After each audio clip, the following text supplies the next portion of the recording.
చెప్పులు ఎందుకు ఎడమ కుడిగా వేరవుతాయి? హాయ్ ఫ్రెండ్స్, నేనే మీ బ్యాక్ బెంచర్ స్టూడెంట్ని.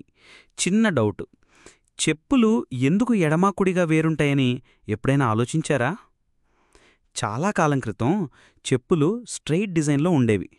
లెఫ్ట్ రైటు అన్న తేడా ఉండేది కాదు. కానీ అలా వేసుకుంటే కాళ్ళు నప్పి బ్లిస్టర్స్ వస్తుండేవి. తర్వాత 19వ శతాబ్దంలోనే ప్రత్యేకంగా లెఫ్ట్ అండ్ రైట్ షేపున్న చెప్పులు తయారు చేయడం మొదలైంది. అంటే మనం ఇప్పుడు వేసుకుంటున్న కంఫర్టబుల్ షూస్ అన్నీ science plus human experience combination అన్నమాట. మీ ఫేవరెట్ షూస్ ఏవి? స్నీకర్సా లేక శాండిల్సా? కామెంట్ చేయండి.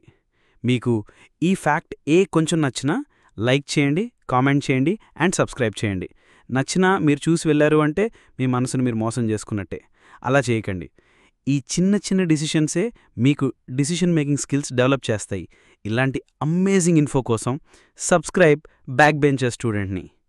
లైక్ చేయండి, మీ ప్రేమ స్టోరీ షేర్ చేయండి, ఇంకా బ్యాక్ బెంచర్ స్టూడెంట్కి సబ్స్క్రైబ్ కొట్టి సపోర్ట్ ఇవ్వండి.